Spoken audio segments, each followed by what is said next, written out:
Good morning students. बच्चों, आज हम पढ़ेंगे इवेपोरेशन के बारे में और कौन कौन से फैक्टर उसको अफेक्ट करते हैं। तो स्टार्ट करते हैं। यहाँ देखो बच्चे, क्या हो रहा है यहाँ पर। ये वाटर साइकिल है, ठीक है।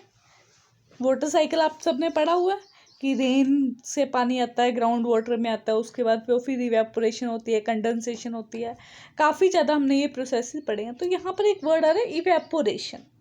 तो अब इस इवेपोरेशन के बारे में हम पढ़ेंगे कि ये इवेपोरेशन क्यों होती है और कैसे होती है। कहते हैं कि जब इवेपोरेशन होती है तो वाटर जो है वो इवेपोरेट कहाँ से करता है, सरफेस से करता है। नीचे भी पानी है यहाँ पर, वो पानी इवेपोरेट नहीं करता। कौन सा वाटर इवेपोरेट करेगा? जो सरफेस के ऊपर होगा। अब ऐसा क्यों होता है, कैसे होता है, इसके बारे में हम पढ़ेंगे।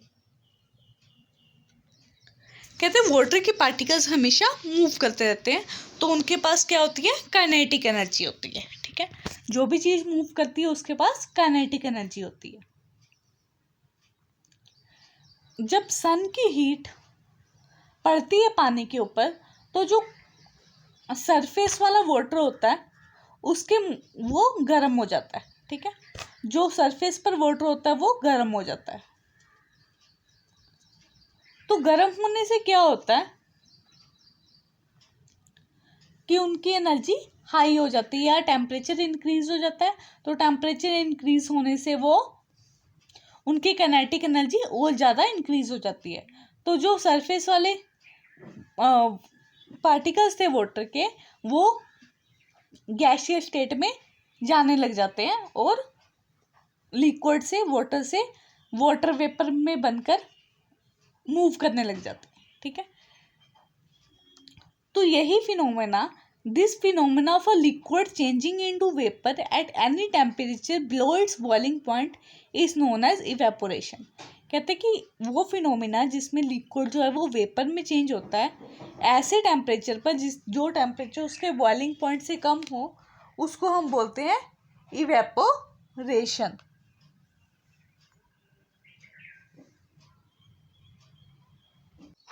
यहाँ पर जो हमारा लिक्विड है वो वेपर में चेंज हो रहा है। अब कौन कौन से फैक्टर हैं जो इवेपोरेशन को अफेक्ट करते हैं, उनके बारे में पढ़ेंगे।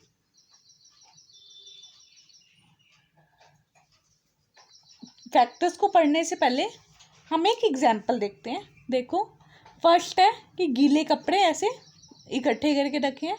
दूसरी पिक्चर में आपको दिख रहा है कि गीले कपड़े हैं जो वो तार पर सुखाए हुए हैं। तो हमने देखना कि कौन से क्लोथ्स जो है वो जल्दी सूखेंगे। जो तार पर सुखाए हुए हैं वो कपड़े जल्दी सूखेंगे। क्यों? क्योंकि सन की हीट उनके ऊपर डायरेक्ट पड़ेगी और जो वाटर है, वाटर मॉलिक्यूल्स वाटर वेपर में कन्वर्ट हो जाएंगे जल्दी और कपड़े जल्दी सूख जाएंगे। तो कौन सा फैक्टर है? Surface area. Rate of evaporation increase होगा जितना सरफेस एरिया इंक्रीज होगा। अब एक और एग्जांपल डालो कि एक आपने टब में पानी रखा हुआ है और दूसरा पानी फर्श पर फैला हुआ है, ठीक है। तो फर्श वाला पानी जो है वो जल्दी सूख जाता है एज कम्पेयर टू जो टब में पानी पड़ा हो, क्योंकि सरफेस एरिया टब में कम होता है एज कम्पेयर टू फ्लोर पर।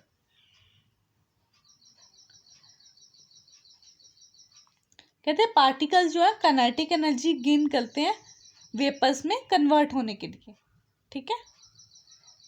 तो इसका मतलब कि टेम्परेचर भी अफेक्ट करता है इवेपोरेशन को। तो जैसे जैसे टेम्परेचर इंक्रीज होता है वैसे वैसे लिक्विड के मॉलिक्यूल्स की काइनेटिक एनर्जी इंक्रीज होगी। तो काइनेटिक एनर्जी इंक्रीज होने से वो वेपर में जाना स्टार्ट होंगे। तो इवेपोरेशन इंक्रीज होती है जैसे जैसे टेम्परेचर इंक्रीज होता है। कहते हैं कि एक है ह्यूमिड क्लाइमेट है, मतलब कि जिस मौसम में नमी है, ठीक है। और दूसरा है सनी क्लाइमेट की धूप बहुत लगी हुई है। तो किस दिन में कपड़े जल्दी सूखेंगे? जिस दिन सूरज निकला हुआ है उस टाइम पर जो हमारे क्लोथ्स है वो जल्दी ड्राई होंगे। कहते हैं कि ह्यूमिडिटी पर क्या होता है, जिस दिन नमी हो उस दिन ऑलरेडी यहाँ देखो, ऑलरेडी हमारे इन्वायरमेंट में वाटर वेपर्स प्रेजेंट है, तो ऑलरेडी वाटर वेपर्स प्रेजेंट होंगे, तो बहुत कम मॉलिक्यूल्स होंगे सरफेस के जो वाटर वेपर में कन्वर्ट हुए होंगे। तो इस कारण से क्या होता है कि इवेपोरेशन स्लो हो जाती है।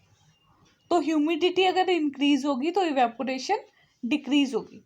तो थर्ड फैक्टर है ह्यूमिडिटी, तो रेट ऑफ इवेपोरेशन डिक्रीज करता है अगर ह्यूमिडिटी ज़्यादा हो तो। अगर हवा तेज चल रही हो तब भी मतलब कि कपड़े जल्दी सूखते हैं। तो विंड भी हमारी इवेपोरेशन के रेट को इंक्रीज करती है। अगर हवा तेज हो तो इवेपोरेशन फास्ट होती है। तो कौन कौन से 4 फैक्टर्स हैं जो अफेक्ट करते हैं रेट ऑफ इवेपोरेशन को? सरफेस एरिया, टेम्परेचर, ह्यूमिडिटी और wind.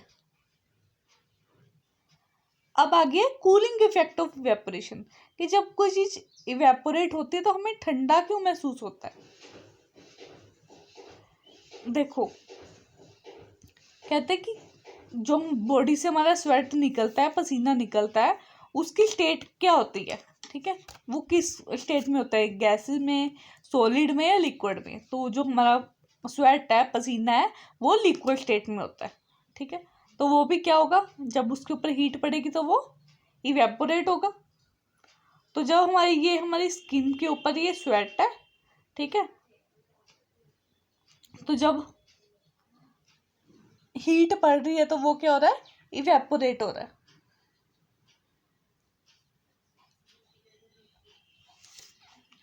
The sweat particles absorb heat energy from the body surface. Body के सरफेस से जो स्वेट पार्टिकल्स है वो हीट एनर्जी एब्जॉर्ब करते हैं, और किसमें, वाटर पार्टिकल। तो इससे क्या होता है, काइनेटिक एनर्जी जो वाटर पार्टिकल्स की वो इंक्रीज हो जाती है। अगर कूल स्किन होगी हमारी, ठीक है, अब particles on the surface have enough kinetic energy to evaporate. अब हमारे जो पार्टिकल्स हैं उनके पास इतनी एनर्जी है कि वो इवेपोरेट हो सके, ठीक है। अब जो हमारी बॉडी की गर्मी थी वो तो जो हमारा स्वेट था उसने लेकर वो इवेपोरेट हो गया।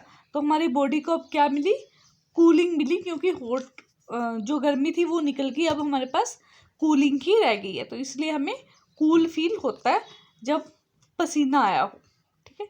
जब हमारे स्वेट की इवेपोरेशन होती है तो हमें कूल फीलिंग आती है।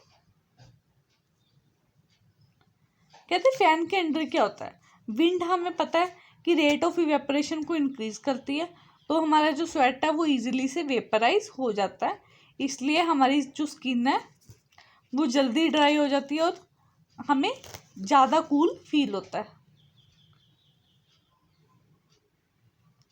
Why do people sprinkle water on a hot roof top in summer. कहते हैं कि गर्म छतों के ऊपर पानी क्यों वो लोग डालते हैं समर्स में, क्योंकि जो रूफ का टॉप है उसकी हीट को एब्जॉर्ब करके जो वाटर है वो इवेपोरेट हो जाता है, और इससे क्या होता है, हमारी रूफ जो है वो कूल डाउन हो जाती है। कंक्लूजन के निकला हमारे पास, इवेपोरेशन कूलिंग कोज करती है, ठीक है। Thank you.